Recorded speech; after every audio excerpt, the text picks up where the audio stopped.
getting older and everything. And Dad always had two things in life: don't trust farming and don't trust the government. He was definitely right about one of them.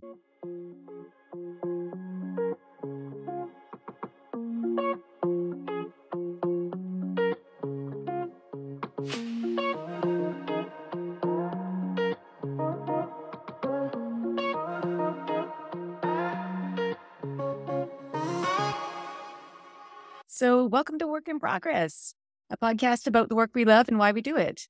I'm here with Rob Van Westen. Rob Van Westen. Oh, lost the page already. Losing the plot. Rob is a father, a cherry and grape grower, a winemaker, and a wine drinker. Thanks for being with us today. Oh, you're more than welcome. Awesome. So, how do you answer the question, what is it exactly that you do? Well, it's a lifestyle. It's a dream. It's my alarm clock doesn't bother me. I usually wake up before the alarm. I haven't even set an alarm clock since bottling day.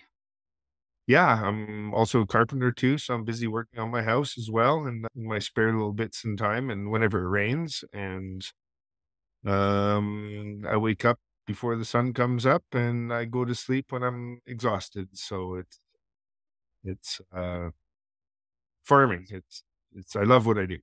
Hmm. Yeah, I was going to say, do you consider yourself more a farmer or more a vintner or a bit of both? Yeah, bit of both, and then the father on top of that, right? And a So father, yeah. yeah, many hats. Usually a neighborhood one. Do you find it hard to balance being a father with the demands of something like farming? Well, I plan my schedule pretty tight for it. Hmm. Uh, I try to make sure everything is, tickety boo. And then when it comes cherry harvest or whatever, grape harvest, I can work around a little bit easier. But when harvest comes, we go pretty hard for 2 weeks straight. And it's 4 a.m. starts and fall asleep as soon as I can at the end of the day with a little nap in the middle. Well, one of my questions that I usually ask folks might be a little bit difficult for you, but it's hard to think of what a typical day is. But what would a typical day look like for you? Maybe actually to make it a little more specific, what would a typical day at this time of year? We're mid December. What would that look like for you working? Weather dependent. Yep. Right now, I'm pruning cherries. I drop my daughter Olivia off at the bus at 7:30, and then I go prune cherries and come home and eat and go prune cherries some more or work on the house a bit and then, there's the odd winery duty that has to be done. So you got to be able to shift gears at any moment, right? And there's still the odd fire to put out at this time of year, not as crazy as summertime, but I get a lot of texts. It's like, oh, can you come see me in the vineyard? Because I got two guys pruning grapes already for me. And so, check on the crew and, maintain temperatures in the winery and stuff like that. So make sure nothing freezes. So, how did you come to have this as a job? How did you figure out this was something you could get paid for? Was farming in your family? Yeah, farming. My dad moved to Canada in '54. Mhm. And he got called up from a farmer in Naramata, actually.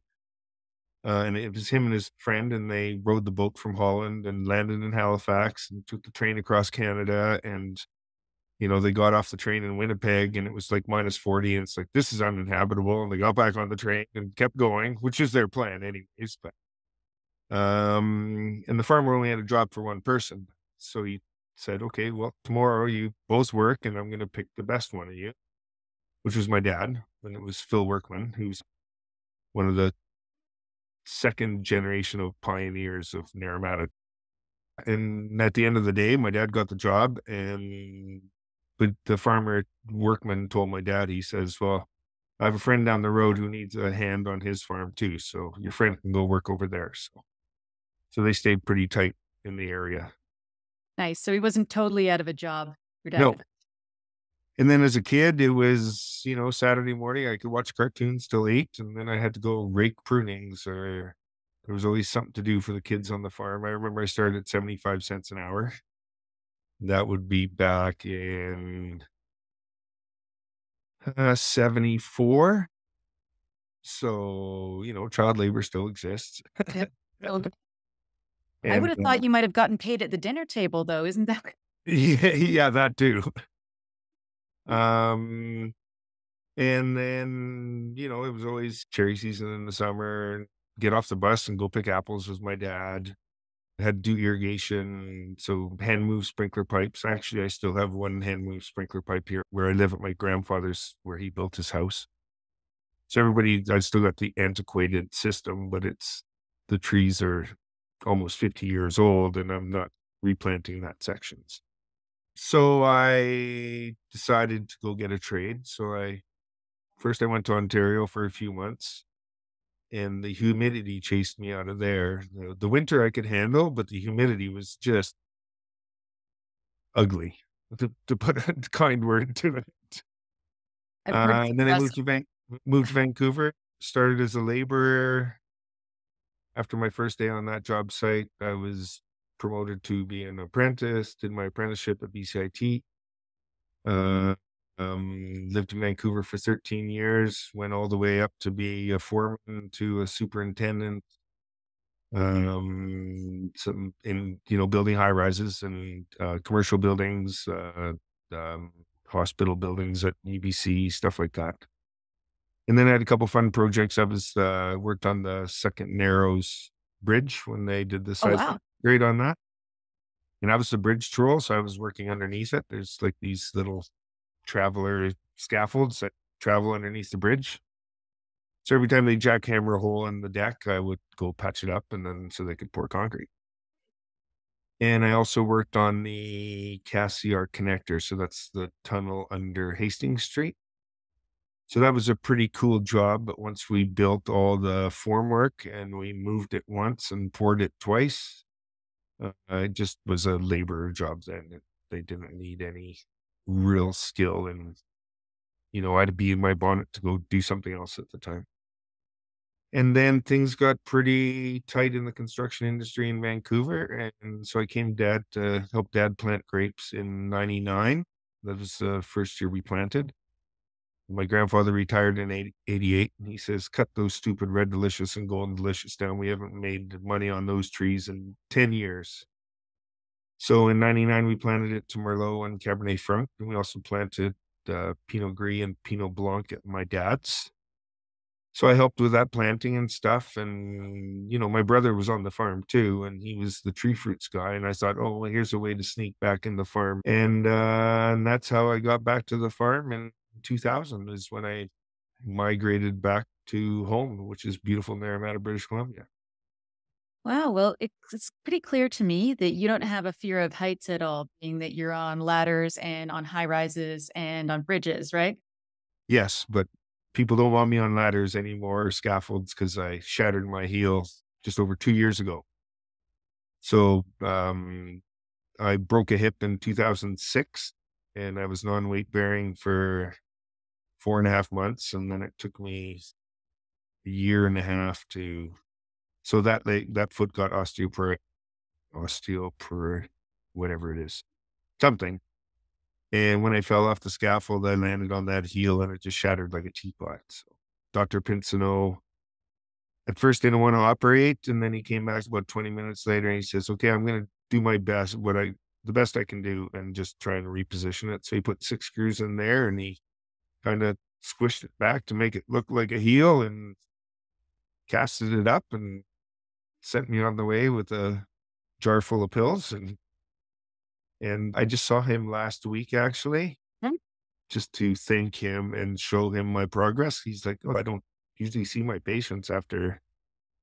Mm. And he was very impressed with my mobility because when I left, he said, "You're going to struggle walking with a cane to get to your tractor." He says, like, "Your working days standing up are over."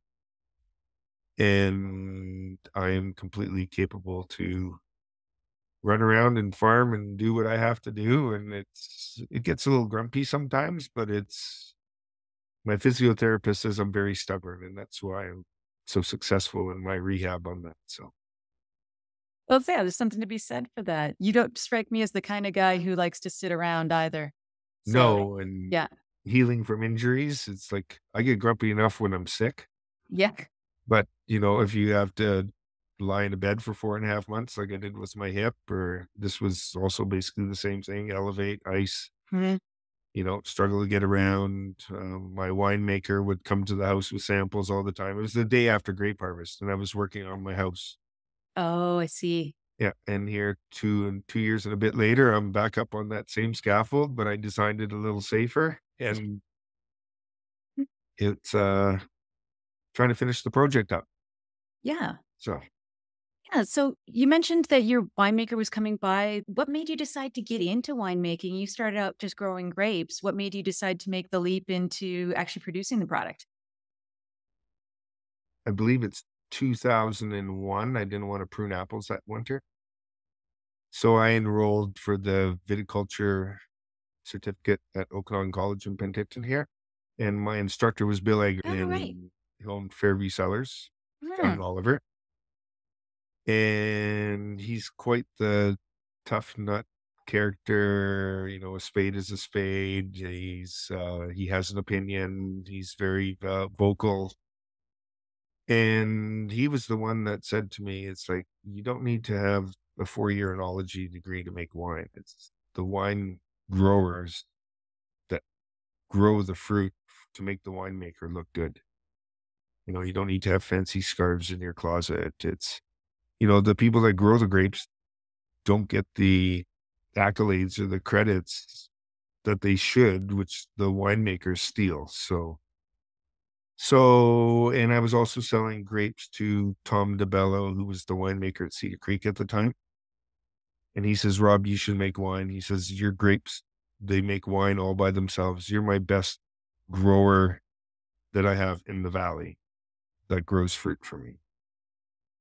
And so in 2003, I did my first vintage, 6 barrels. I begged and borrowed and, did it. I just had to buy the 6 barrels. So 4 used ones, 2 new ones, and back then they were about $900 a piece. Now this year I paid over $2,000 for a barrel. Wow. So that's doubled in price in 20 years. And that was the start of the bug for me. It was so nerve-wracking, and, I had this crazy name. I was gonna call my winery Crooked Vines. Oh, yeah. And I traveled Australia, New Zealand, trying to think of a name, and, it's just because we grow on a Scott Henry, Smart Henry system, our vines kinda look crooked. So Okay. then after tasting my stuff in barrel for a year, it's like, "Oh, wow, it's not a Dutchman making plonk. This is really good stuff. I'm gonna put the family name on it, and then I never have to rebrand." And it's shown that family names on wine bottles hang the test of time, where people are always rebranding when they lose that market share, because that fad name is there's another name and there's another name, right? Hmm. And so 135 cases for the 2003 vintage, and my highest vintage was 2,400 cases. And now, due to Mother Nature not being kind for the past few years, we're down to about 16 to 1,800 cases. But I hope one day to be up to 25 again. I understand that last winter in 2022, there it was a pretty bad year for loss with the grapes. Yes, so we had 2 cold events. A lot of people weren't even done harvest yet, and we had -13 in early November and a lot of snow, which personally I think did the majority of the bud damages, because the vines were still green. They weren't asleep. There was not that senescence, that beautiful vineyard fall colors that you get. It was green to brown to on the ground. And then just before Christmas this time last year, we were at -21 in Naramata. Oliver pushed over -30. East Kelowna over -30. Same with the Smilkmane, Karamias, Costin. So we turned out pretty good for having 60% crop, and we lost a few of the tops of the plants. So the trunk or the graft is still alive. Hmm. And we did lose a few vines, and, we're gonna have to do some work to repair. We brought up a lot of new trunks this year on the ones where we lost the tops. So that's all retraining, but some people didn't even do a harvest. Yeah, that's devastating. Yeah, I know a few wineries that didn't even bother to make wine this year, and it's like Wow. and then, it was another difficult year this year with mildew pressure too. Okay. Wasn't just my neighbors are my problem. Mhm. So that's where my pressure comes from, but I know mildew was rampant up and down the valley. I spoke with one guy and he says, "I've never lost a bucket of grapes to mildew in my life," and he lost tons. So it's farming, it's tough years. It's like growing cherries. If it rains, Mhm. they all split, and then it's you just roll with the punches, and that's why there's no tall bridges where farmers live. Makes a lot of sense. Makes a lot of sense. So you mentioned that about cherries splitting with the rain. For those folks who might not be too familiar with cherry farming, how does that happen? Cherries will absorb water through the skin when it rains, and then they'll just grow and grow to the point that they'll crack. And then once they crack, then they don't have any shelf life, and then they'll mold in the pack or in the box. And then you get brown rot pressures too from wet cherry, just the water between the cherries. Because you look at some clusters of cherries and they look like grapes, actually. They're just roped on so tight, right? And sometimes if you're in the orchard, you can hear them push other cherries off the stem, right? I used to have naps in the gully on a nice Mexican blanket, and you just hear, you'd be lying down and you hear drop, drop, drop, little gust of wind, drop, drop, drop. So they just pushing themselves, Mm. they got to make some room for the other ones, right? And sometimes cherries are not perfectly round; they're kind of got these dents in the side of them where the cherry beside them was parked, right? And the reason why I still farm cherries and I haven't cut them down is it's to teach my kids money grows on trees. And we it's $25 a bucket, right? 10 pounds. And my daughter has a tiny little fruit stand that employs her during the summer, and she bought her first car already with her cherry money. Oh, wow. Good for her. And but it's parked in the garage because she's got an L, but she's got the car. Yeah.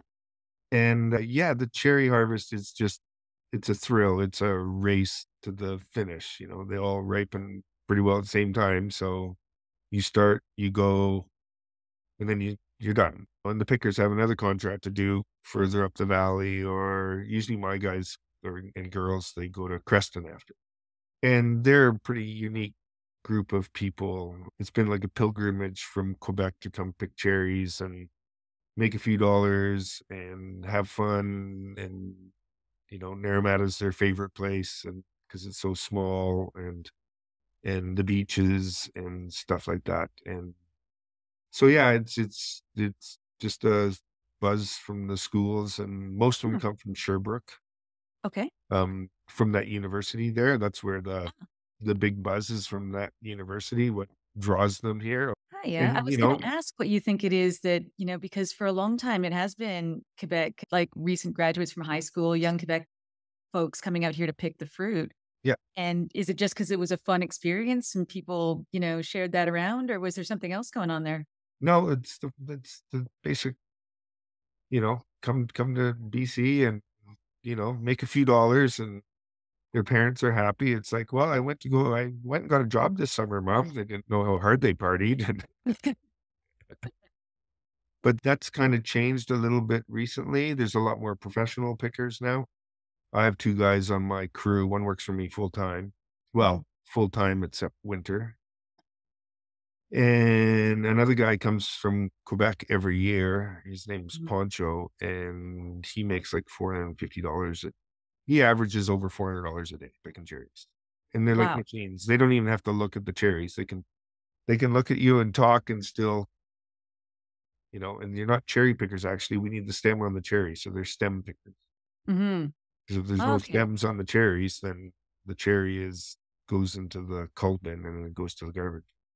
It seems like a really fragile industry. Do you have a hard time making money at it every year? Uh, it's like a heartbeat. Mhm. In 5 years, you're gonna have an exceptional year. You're gonna have a good year, an average year. This year was my worst year ever. Um, so yeah, I made enough money last year, which was a record year, to Mhm. pay for this year, thank God. Yeah. And I was tempted to go sharpen up my chainsaw and cut them all down. I'll bet. And if the market does, the reason was the market. California had a really cool spring, Mhm. which filled up all their dams and everything, and fixed their drought problem for this year.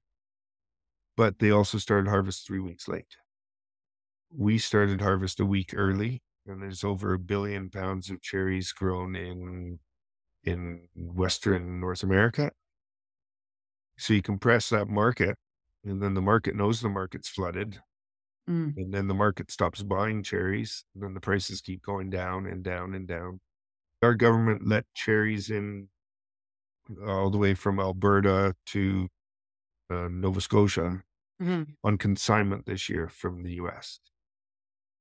So that's not fair, No. you know?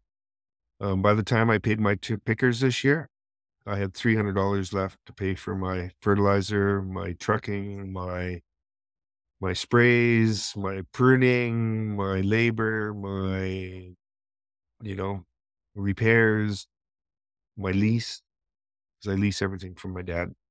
Yeah. Wow. So No yeah, wonder you were sharpening that chainsaw, man. it's a big negative this year. Wow. So, and that's just supply and demand, and you're dealing with soft fruit. It's not like apples where you can stick it in a controlled atmosphere storage and, well, we won't sell them this month. We'll try again next month. Yeah. But that's farming, and that happens with Mm. every type of commodity in farming. Last year, it was such a good year because they had snow on blossoms down in Washington and Oregon.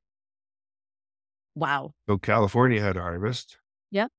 and they always come on strong at high prices. Mhm. And then Idaho or Oregon and Washington only had like a 30% crop.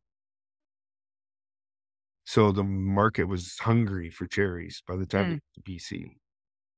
And we had the same snow they had, but our buds weren't open yet. They were still closed. So they were in blossom. We were still in the green tip stage of the bud starting to swell and getting ready to wake up. So We fared a little better as a yeah. result of timing. But some years we get a frost and then Hmm. there's no cherries. That was my second best year, actually. I had a 60% crop that year of cherries, but Oliver Asturias had maybe 10%. Mhm. And Kelowna had nothing. Yeah. So there was very few BC cherries, and then the price of cherries goes through the roof, right? Yeah, exactly. Yeah. Cool. Um, One thing I've been asking everybody too, and this may or may not have had an effect on you, but how did the recent COVID-19 pandemic affect your work? For work, we're an essential service, Okay. Yep. so we were not held up from going to work. Plus, we work outside. Hmm. That's helpful. Um, yeah, sometimes it can be very lonely being a farmer. That's Hmm. why cherry season's so fun because it's just a big crowd moving through. So work-wise in that aspect for the farming end was okay. We have Hmm. to have special protocols, but our food's safe to be able to export cherries around the world. You have to have Canada Gap, Okay. and their regulations are way tighter than COVID regulation.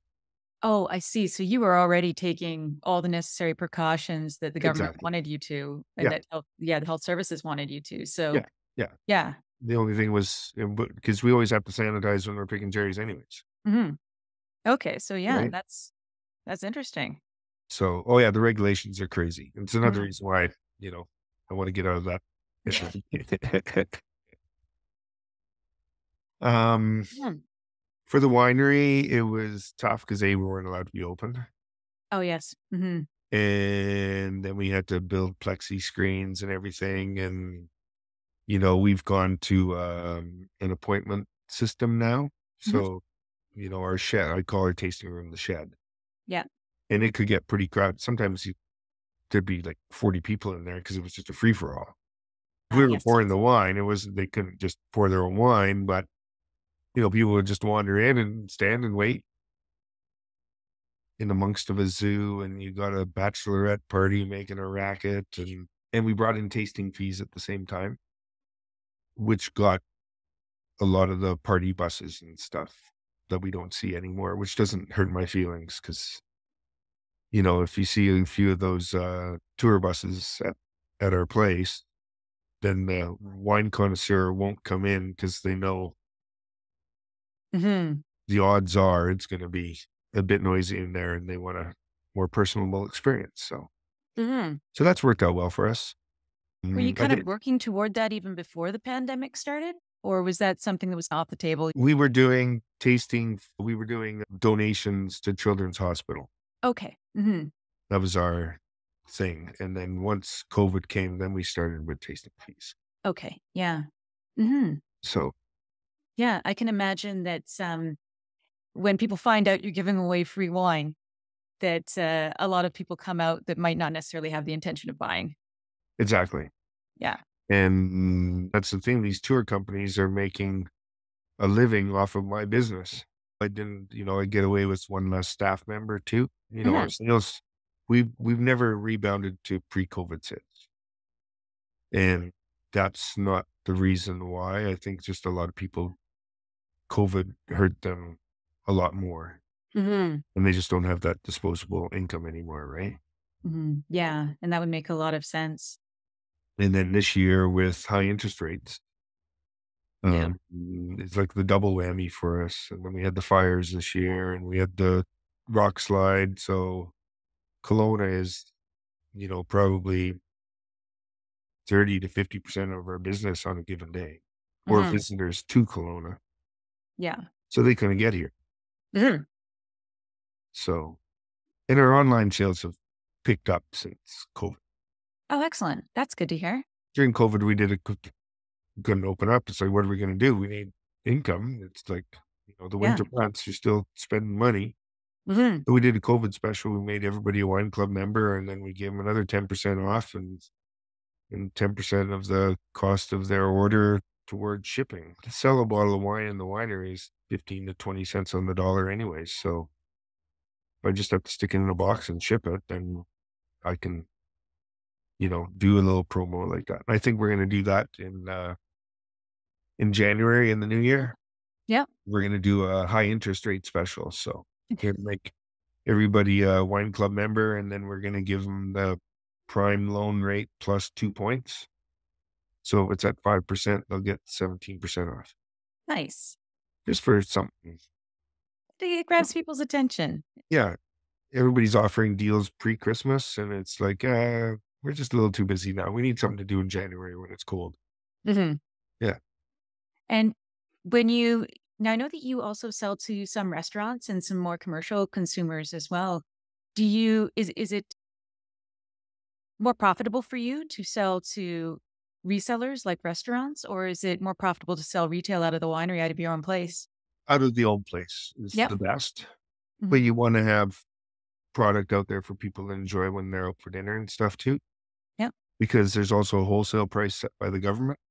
Oh, okay. I didn't know that they were involved there too. Yeah. So even though I can direct deliver, there is a wholesale price. So the restaurant gets about, how does the math work on that? I think it's about 25 to 30% off the retail price, Not bad. but they're paying the GST. Ah, yes. So, one thing that I like to ask folks too is what's a common myth about your job?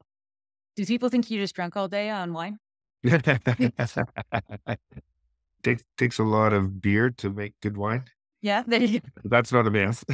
um, it's like we get so many. I think people out there think winemakers are people that make wine are so rich because we get donation asked left, right, and center, right? And, I just don't even reply, and then I'm not on their list anymore, and I just stick with the local Mhm. ones. And what else is not a myth is to make 1,000,000 in the wine industry, you got to spend 2,000,000.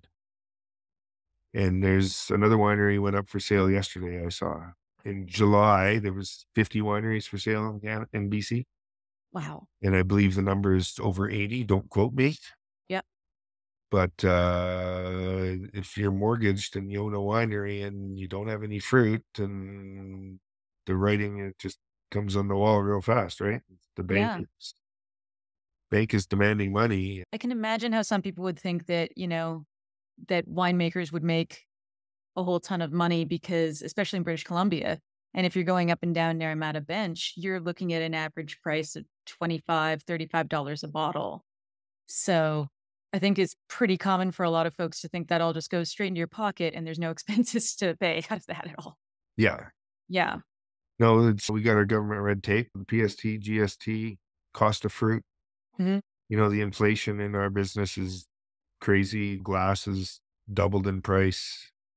Costs of getting things done, input costs for the vineyard, spray materials and stuff has gone up at least 100% in the past 2-3 years.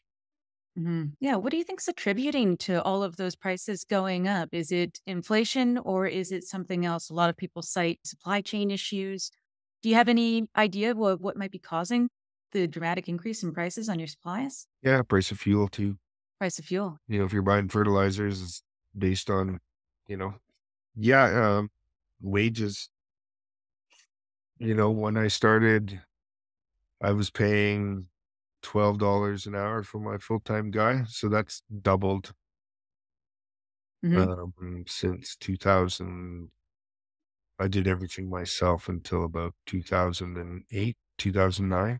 Hmm. So that's doubled in less than, 15 years maybe. Yeah. Yeah. So yeah, it's just all these pressures around you. And, if you don't pay, they go work somewhere else, right? Mm. It's my full-time, it's a winter guy.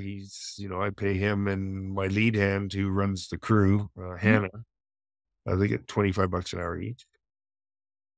And, which is a living wage here in Naramata, and they can't afford to rent anywhere because rental market in Naramata, A, doesn't exist, or B, they want way over what it's worth, right? So, Yeah. yeah, that's why Mm. there's so much, foreign labor now because, A, nobody wants to work hard. Mm. B, people can't afford to live here, so when we bring in all these foreign workers, it's like I'm still not using foreign workers, but Yep. I think soon I'm gonna be pushed to the point where I don't have an option to be Yeah. sustainable. Gotcha. So, Yeah. it's Yeah. is what it is. It's So to contrast that a little bit, can you tell me a funny story or something funny that happened to you on the job? on the top. Yeah. Well, the falling part isn't funny. Well, you're laughing about it now. Yeah, well, that's recovery, right? Yeah, I had a bet with I had this guy in Loic, he picked for me for 3 or 4 years in a row, and I called him 30 quoi, which means 30 something or 30 question mark. And he was like, "No, I picked 41 buckets last year one day. I'm positive I did, blah, blah, blah, blah, blah." So we made a bet. Mhm. Whoever lost the bet would have to go into the Naramata store wearing a dress and buy beer. And I came home and I looked at the record. Sure enough, he picked 41 buckets one day the year. Oh. So, and we always have these crew dress. It's like a party gag at the end of our season. It's the person who picks the lowest buckets has to wear a dress at the party, and the girl has to wear like a suit. Okay, yeah. And, so they found that dress from the year before, and the whole crew came down and watched me go in the store. And, What did the folks in the store think? yeah, they got a good laugh out of it. Good. They've seen everything in Nevada. People go in their slippers there, they go in their pajamas, they see it all, right? Cool best. Small town Nevada. Yeah. So, one last question to finish it off on, Rob. Where can people find you if they want to come out and pick cherries or if they want to find your wine? Well, Robert at vanwestenvineyards.com. Mhm.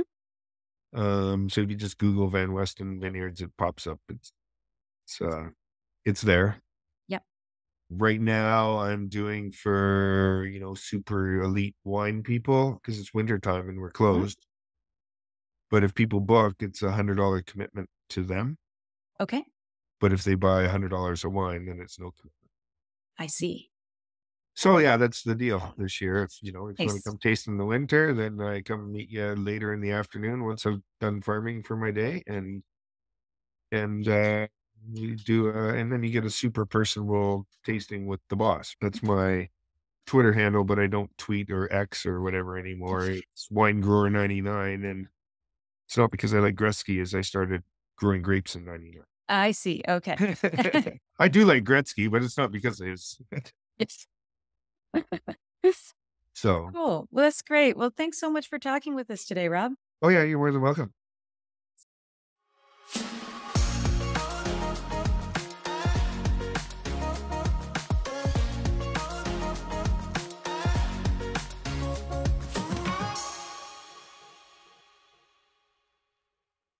And I'll be the grape wine growing guy. Well, it was a grape guy at first because I had no intention of making wine. Mhm.